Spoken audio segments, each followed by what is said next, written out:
और बॉटम में स्केलिंग के वजह से ऐसे ब्लैक हो जाता है। तो इसके लिए एक बाउल में डिश लिक्विड, बेकिंग सोडा और विनेगर को ऐड करके इस पेस्ट से अच्छे से ब्रश करना है। बस इतनी सी बात, अब ये बिल्कुल साफ हो जाएगा। यहाँ पे मेरा उंगली कर दिया और तुम टिप बता रही हो। Okay sorry. ऐसे टिप्स के लिए कमेंट की। ये है मेरा आलसी भाई जो दिन भर सोफा के ऊपर पड़ा रहता है, लेकिन आज मुझे इम्प्रेस करके पैसे मांगने के लिए तुरंत घर को साफ कर दिया। सारखं तेच रडगा ना.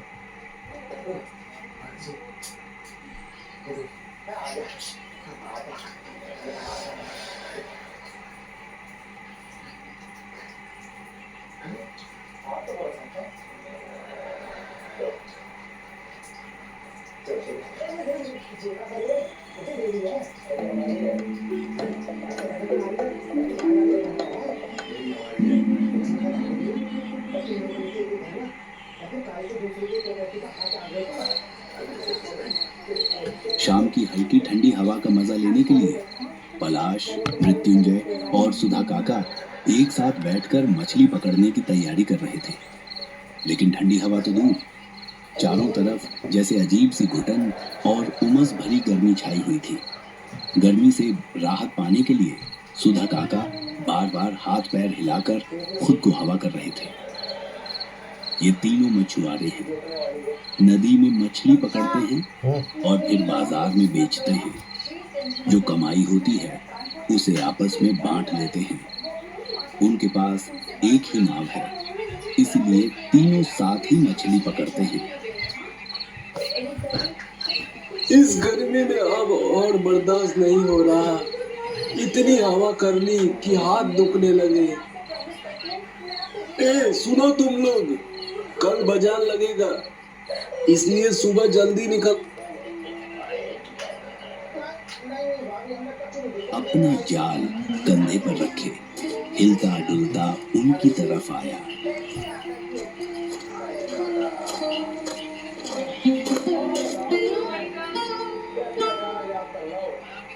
क्या बात है मृत्युंजय दा, आज तो बहुत मछली पकड़िए लगता है।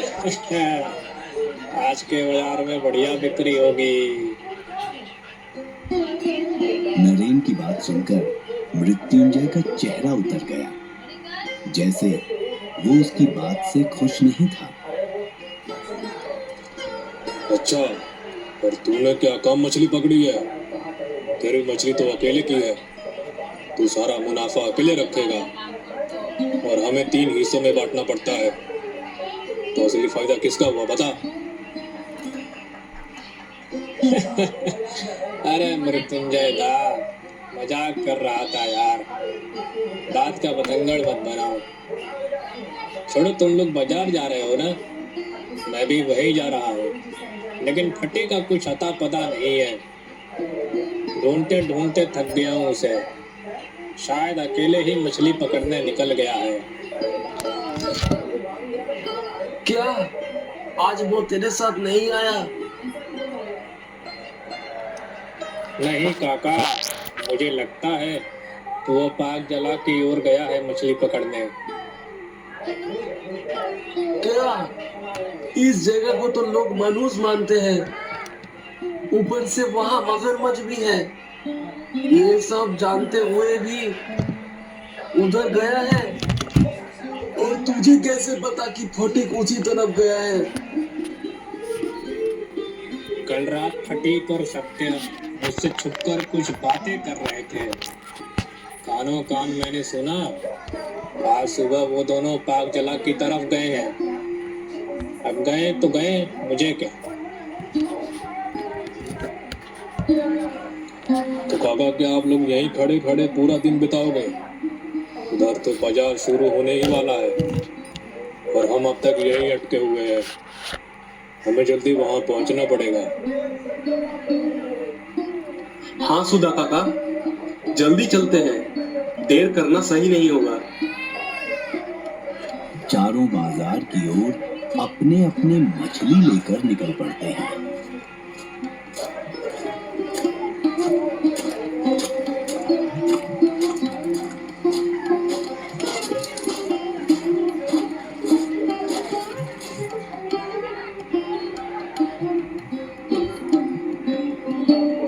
बाजार की भीड़ भाड़ में चारों तरफ से आवाजें आ रही थीं। पलाश, मृत्युंजय और सुधा काका भी अपने जाल में से मछलियां निकालकर टोकरी में सजाने लगे। फिर धीरे धीरे करके अपनी मछली बेचते हैं।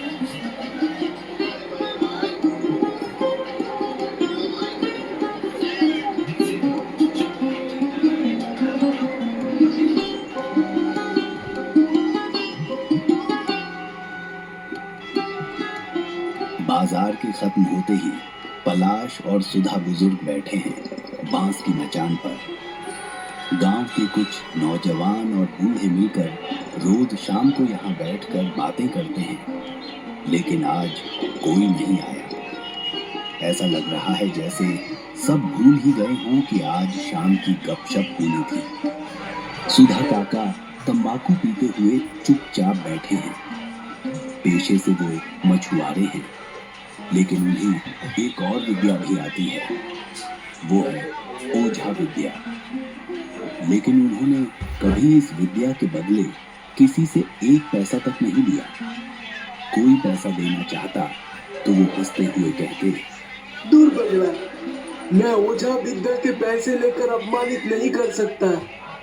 तू पैसे से बूढ़ी ठाकुर की पूजा कर दे, बूढ़ी ठाकुर ही सबका भला करेंगे। सुधा काका का मछली पकड़कर ही उनका अकेले का जीवन कट जाता है। उन्होंने कभी शादी नहीं की और गांव में जब भी कोई छोटा मोटा संकट आता, वो सबसे पहले मदद के लिए आगे आते हैं। इसलिए गांव के लोग उन्हें बहुत मान सम्मान देते हैं। ए काका, आज क्या कोई नहीं आएगा? आज तो बूढ़े ठाकुर की पूजा को लेकर मीटिंग भी थी, क्या सब भूल गए हैं? अरे ये मृत्युंजय दा कहाँ गया? उसका भी कोई अता पता नहीं है। पता नहीं, मैं भी सोच रहा था कि इस बार भी चंदा इकट्ठा करने की जिम्मेदारी मृत्युंजय को ही दे दूंगा, लेकिन वो तो कहीं दिखाई नहीं दे रहा। उसकी जगह तू ही जिम्मेदारी ले ले, ठीक है? इसको लेकर आप चिंता मत करो काका, मुझे कोई आपत्ति नहीं है, मैं सब संभाल लूंगा। इतने में मृत्युंजय हाँफता हुआ मचान के सामने आ पहुंचा। घबराई हुई आवाज में वो बोला, काका, जला किनारे किसी ने सत्या को देखा है, लेकिन फटीक का कुछ पता नहीं है। लोग कह रहे हैं सत्या तो जैसे पागल हो गया है। सब लोग उसी ओर जा रहे हैं, मैं भी जा रहा हूँ, तुम लोग भी मेरे साथ चलो।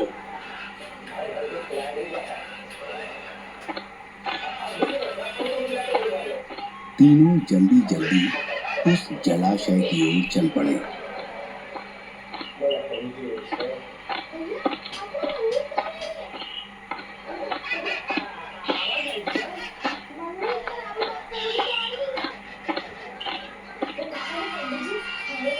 नदी के किनारे पहुंचते ही उन्होंने देखा कि एक बड़े से पेड़ के पास भीड़ लगी हुई है।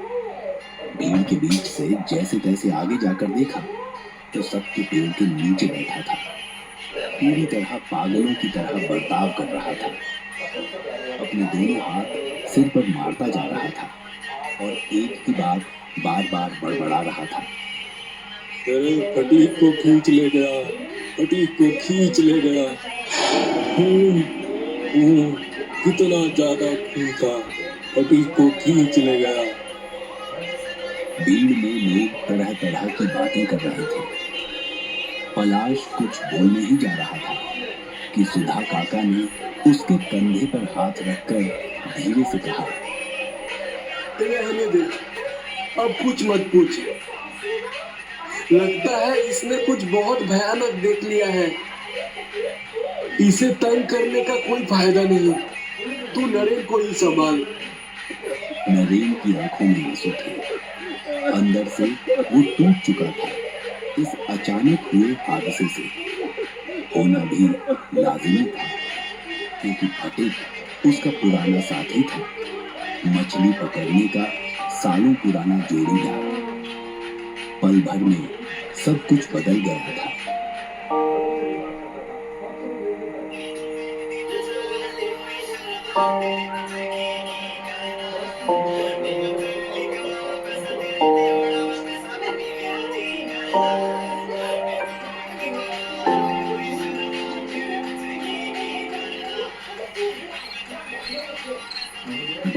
बने मचान पर पलाश, मृत्युंजय और सुधा काका फिर से बैठकर उस घटना की चर्चा करने लगे।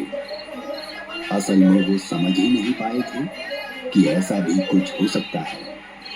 सालों पहले एक बार ऐसा कुछ हुआ था, लेकिन तब बात इतनी बड़ी नहीं थी।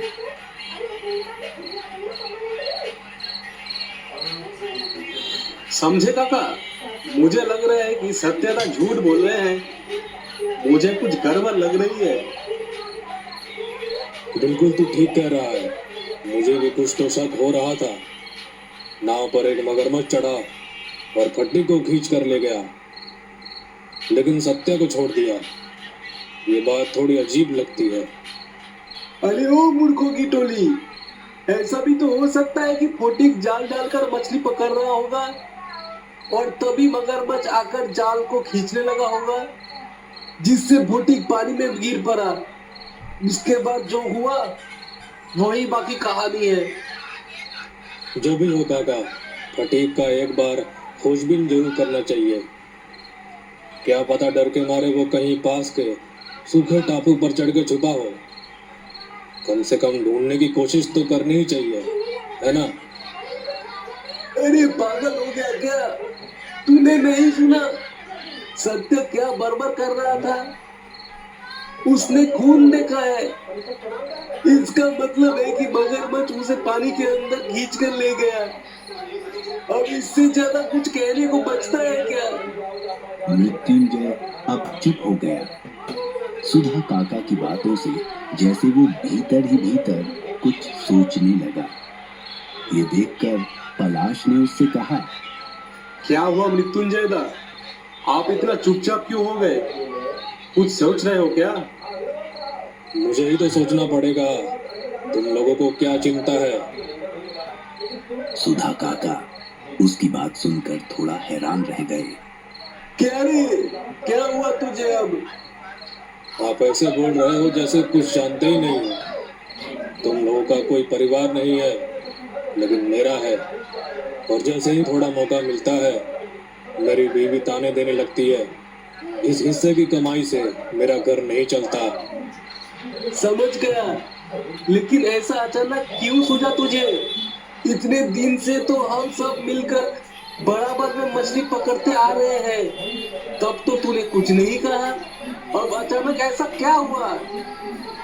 अरे अचानक नहीं काका, मैं तो बहुत दिन से सोच रहा था बोलूंगा, लेकिन कह नहीं पा रहा था। अब तो पत्नी का रोज रोज का किचकिच सहा नहीं जा रहा। अब तो कमाई बढ़ानी ही पड़ेगी। तू कमाई बढ़ाने का सोच क्या रहा है? और कैसे? तुम लोगों का खर्चा कम है, तो इस हिसाब से तुम लोगों को हिस्सा माने मछली के पैसे में से थोड़ा कम होना चाहिए। इतना सुनते ही पलाश का माथा तुरंत तन गया। वो गुस्से में बोला, ये कैसी बात कर रहा है? जब हमने नाव खरीदी थी तब तो ऐसी कोई बातचीत नहीं हुई थी। तब तो सबने तय किया था कि कमाई बराबर बराबर बांटी जाएगी, है ना काका? हाँ, वो तो बात सही है, लेकिन मृत्युंजय जो कर रहा है तो उसकी बात पर भी तो थोड़ा सोच विचार करना चाहिए ना। उसका परिवार है, उनके खर्चे हैं। जो भी हो काका, इस बात से मैं सहमत नहीं हो सकता। शुरुआत से तय हुआ था कि सबको बराबर हिस्सा मिलेगा और वही होगा। इसमें कोई बदलाव नहीं मानूंगा। और जब नाव खरीदी थी तब परिवार का ध्यान नहीं आया था क्या? पलाश की ऐसी साफ बात सुनकर मृत्युंजय का गुस्सा 7वें आसमान पर पहुंच गया। वो तीखी नजरों से पलाश को घूरते हुए बोला, तो फिर क्या करें? कमाई बढ़ानी है तो ज्यादा मछली पकड़नी ही होगी। और कहाँ ज्यादा मछली मिलती है ये तो तुम्हें बताने की जरूरत नहीं है। क्या रे, तू फिर से पांच जला में मछली पकड़ने जाने के लिए सोच रहा है? आज ही फोटिक के साथ क्या हुआ तू भूल गया? कैसे इतनी जल्दी उस जला में जाने की बात कर सकता है? अरे चुप करो तो काका। हो सकता है फटीक से कोई गलती हो गई हो। पैर फिसल गया होगा या ऐसे ही गिर गया होगा, हम भी वही गलती थोड़ी करेंगे। नहीं नहीं, उस जगह में जाना ठीक नहीं होगा। वो मनहूस तालाब है, किसी ना किसी का जान जरूर लेगा वो। वहां जाना बिल्कुल भी सही नहीं होगा हमारे लिए। तब आप क्या करेंगे देख लो काका, या तो उस पाक जला में चलो या फिर पैसों का हिस्सा मुझे बढ़ा कर दो। फालतू का जीत करके काम नहीं चलेगा। नहीं नहीं, हिस्से के पैसे में कोई फेरबदल नहीं होगा। काका आप भी मान जाइए, अब से हमें वही मनहूस तालाब में जाकर मछली पकड़नी होगी। जब तुम लोग खुद ही तय कर चुके हो तो अब मैं क्या कर सकता हूँ। ठीक है, कल सुबह सुबह निकलते हैं पाक जला की ओर। हाँ बस बाबा बूढ़े ठाकुर हमारी रक्षा करे। काम ये लोग को आज इधर से जरा निकला काम ठीक है काका, तो बात पक्की रही। कल से हम पाक जला में ही मछली पकड़ेंगे, लेकिन कल थोड़ी जल्दी निकलना होगा। रात में निकलेंगे ताकि सुबह सुबह वापस लौट सकें। ठीक है, चलो चलो अब चलो। और यहाँ बैठकर कोई लाभ नहीं है, रात बहुत ज्यादा हो गई है। कल सुबह जल्दी उठना पड़ेगा। हाँ चलो काका।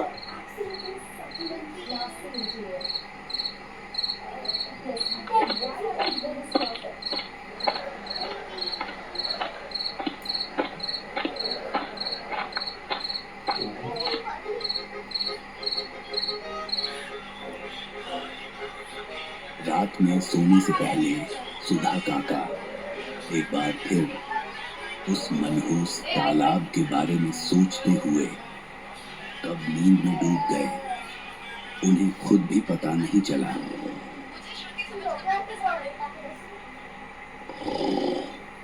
थोड़ी देर बाद सुधा काका का नींद खुलता है और अभी अंधेरा ही था जब सुधा काका जाल और लकड़ी लेकर निकल पड़े। नदी के घाट पर पहुंचते ही उन्होंने देखा पलाश और मृत्युंजय पहले से ही वहां खड़े हैं।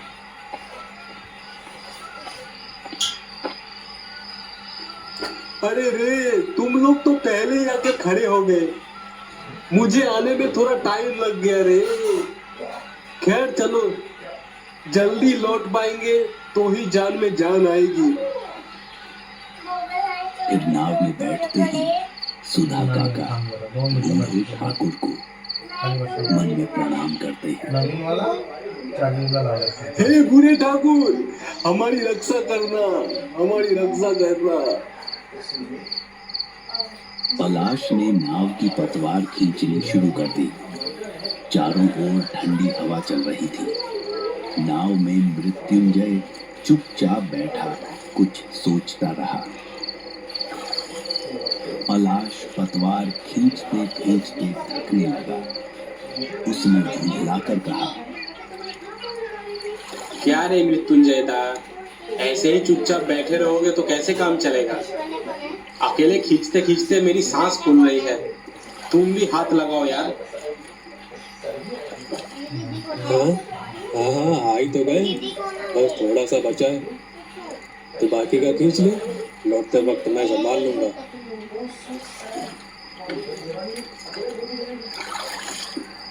कुछ देर और खींचने के बाद नाव पाक जला पर पहुंच गई। चारों तरफ घना अंधेरा फैला था। पलाश ने पतवार रोक दी और जाल हाथ में ले लिया। काका मैं जाल फेंक रहा हूँ, तुम लोग चारों तरफ नजर रखना। अगर कहीं मगरमच्छ दिखे तो जाल तुरंत खींच लूंगा। ठीक है। मृत्युंजय अब भी एकदम शांत बैठा था। उसके चेहरे पर एक अजीब सी शांति और चालाकी थी, जैसे उसे किसी बात का डर ही नहीं। पलाश ने जाल को ठीक से सहेजा और पानी में फेंक दिया। नाव में रखा लालटेन मंद मंद टिमटिमा रहा था। ठंडी हवा और गहरा सन्नाटा चारों ओर पसरा था। मृत्युंजय चारों तरफ कुछ खोजती नजरों से देख रहा था। जैसे किसी की प्रतीक्षा कर रहा हो। तभी सुधा काका की नजर दूर किसी चीज पर अटक गई। सुधा काका को दूर कुछ दिख रहा था। एक काली कोई चीज कीचड़ भरे पानी को चीरते हुए धीरे धीरे नाव की तरफ बढ़ रही थी। पास जाल खींच खींच जल्दी, लग रहा है कि मगरमच्छ आ रहा है हमारी नाव की तरफ। पलाश घबराकर जाल खींचने लगा। उसी वक्त मृत्युंजय के चेहरे पर एक अजीब सी खुशी उभर आई। वो उठ खड़ा हुआ, धीरे धीरे पलाश की ओर बढ़ने लगा। फिर एक जोरदार धक्का मारा। पलाश सीधे पानी में गिर पड़ा। ये क्या कर दिया तूने? क्या किया रे? पलाश को धक्का देकर गिरा दिया। उसको निकालो, ऊपर खींचो उसे। नहीं काका, एक कदम भी आगे मत बढ़ाना, नहीं तो तुझे भी फेंक दूंगा इस नाव से। मरने दे साले को, बहुत ज्यादा उछलने लगा था। इधर पलाश पानी में तैरकर नाव पकड़ने की कोशिश कर रहा था, लेकिन वो अपने पैरों पर नियंत्रण नहीं रख पा रहा था, क्योंकि उसके दोनों पैरों को दलदल की लताएं जकड़ कर पकड़े हुए थे। एक समय ऐसा आता है जब पलाश के हाथों की ताकत भी जवाब दे देती है। वह धीरे धीरे दलदल में डूबने लगता है। यह सब देखकर सुधा काका की आंखों में पानी आ जाता है। ये क्या कर डाला तूने? लड़की को मार डाला तूने। ठीक किया मैंने, अब तेरी बारी है। सोचा था तुझे छोड़ दूंगा, पर नहीं, तुझे भी नहीं छोड़ सकता। कोई गवाह नहीं छोड़ा जा सकता। अब अकेले ही मैं इस नाव से मछलियां पकड़ूंगा और सारा धंधा करूंगा। मृत्युंजय धीरे धीरे सुधा काका की ओर बढ़ता है। तभी अचानक एक झपाक की आवाज होती है। पानी के नीचे से निकल कर आती है एक भयानक आकृति। उसका शरीर पलाश जैसा है, लेकिन वह पलाश नहीं है। उसका रूप बहुत ही भयानक है। उसे देखकर डर के मारे मृत्युंजय और सुधा काका कांपने लगते हैं। ये क्या है? ये कौन है? ये पलाश है क्या? पलाश का जैसा शरीर हवा में तैरते तैरते अचानक मृत्युंजय पर टूट पड़ा। फिर सब शांत हो गया।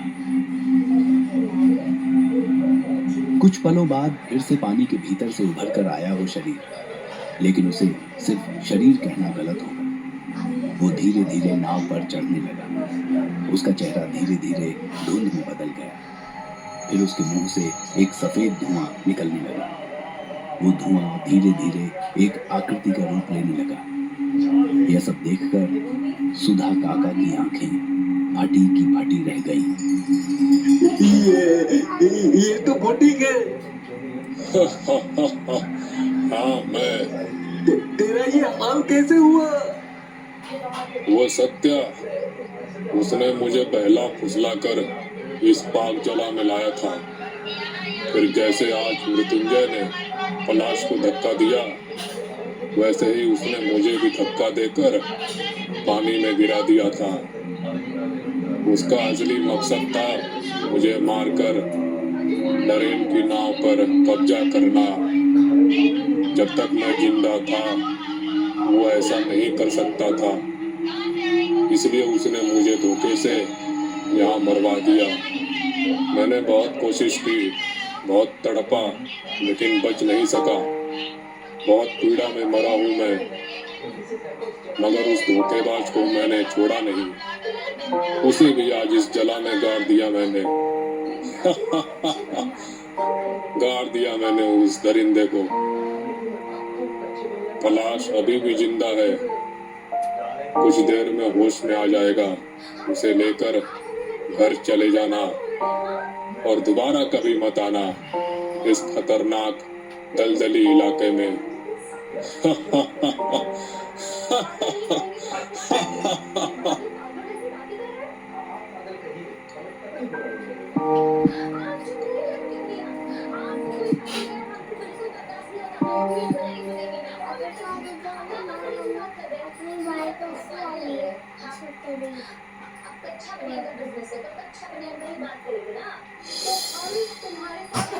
रुको रुको रुको रुको।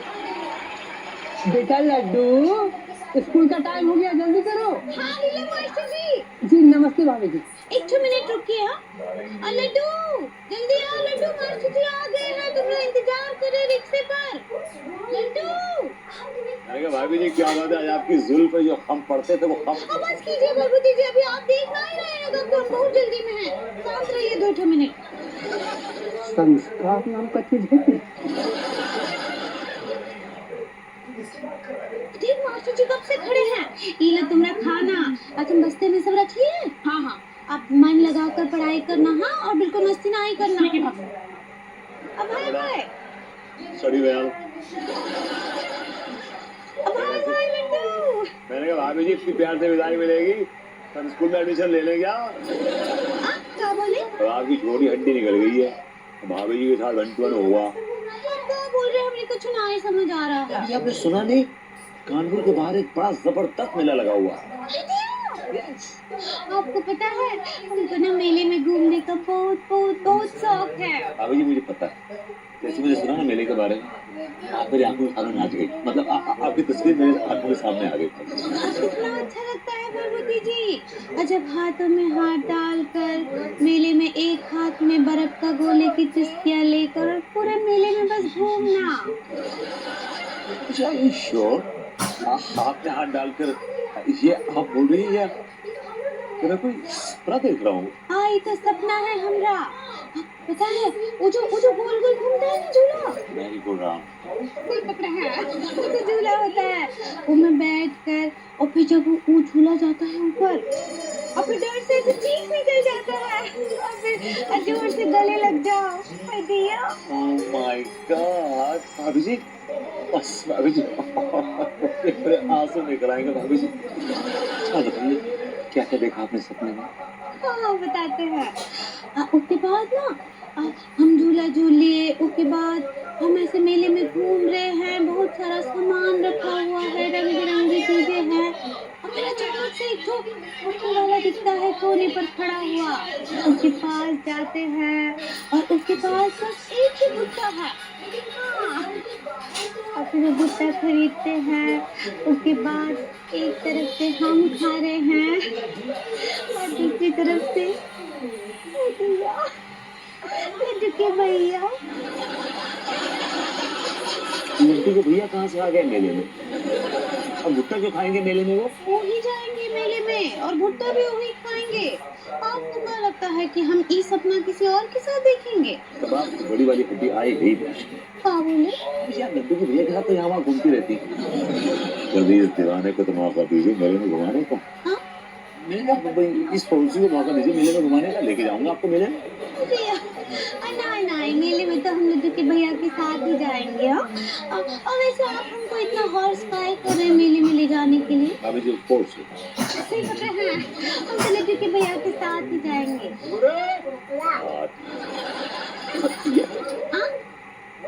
क्या तुम इनके साथ है? क्या गप्पे लड़ा रही हो? इनके पास तो कुछ काम धंधा नहीं है, लेकिन तुम तो बिजी हो। क्या गप्पी आ रही हो इनके साथ? लड्डू के भैया कि कानपुर के बाहर एक मेला लगा है और हमको बलबुद्धि जी बोल रहे थे कि हम उनके साथ जाएं वो मेले में। अच्छा ये मेले में ले जाएंगे? क्या दिखाएंगे मेले में? लटकते हुए रंगीन बल्ब है? और दिखाएंगे भी क्या? ये तो खेला तो है नहीं। चिड़ी चुप अंधेरा मुक्त। छोड़ो चलो अंदर आओ। लेकिन हम जरूर जाएंगे। चलो आराम जाइए ना। गाड़ी के बच्चे तूने सोते हुए शेर को चढ़ा दिया। कैसे पड़ा था बेटा? You don't know me। तुम कितना शक करती हो मुझ पे यार? मैं कभी भी किसी लड़की को नजर उठा के नहीं देखता हूँ। नहीं मैंने कहा फिगर्स पास की हुई बेबी। यार तुम कितना शक करती हो, तुम मुझे कितना बदमाश समझती हो baby, and I love you so much. Hello hello, ये बीवियां भी ना सैटेलाइट की तरह होती हैं भाई बहन, इतनी दूर बैठे हुए भी हमारा लाइव टेलीकास्ट चल रहा होता है इनकी आंखों में।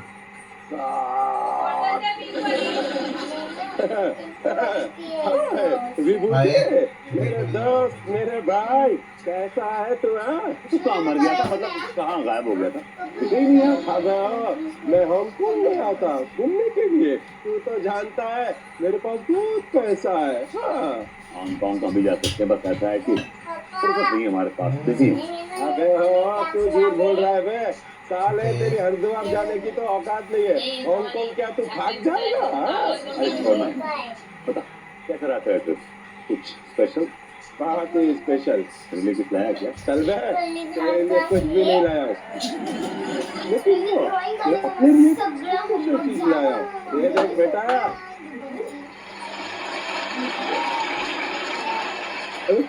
ये क्या है? चेन में डमरू। अब तू पैसे डाल के अच्छी चीज ले आता, क्या ले आया?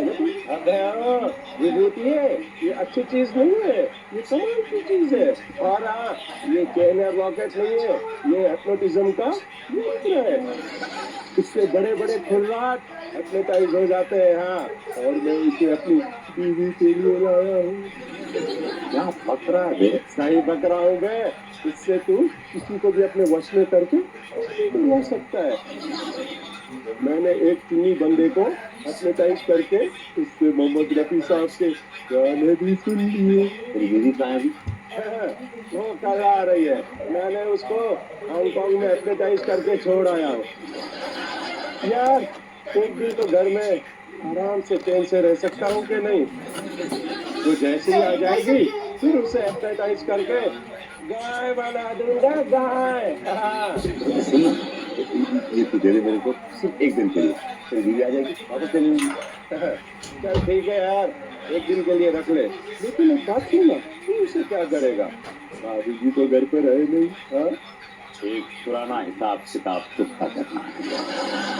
अब मदारी डुगडुगी बजाएगा और अंदर नाचेगा।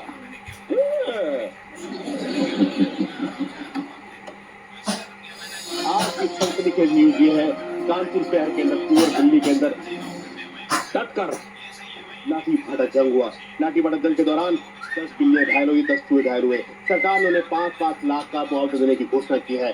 मैं कैमरामैन मल खान के साथ में हैंडसम टीका, A to Z news live reporting. अरे तो रिपोर्टर बन गया एकदम यार।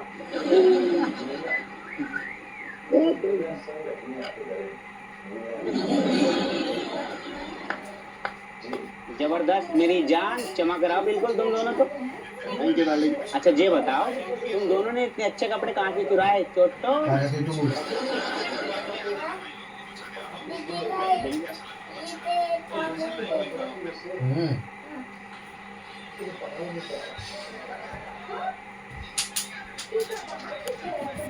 दिमाग के बेटा, A to Z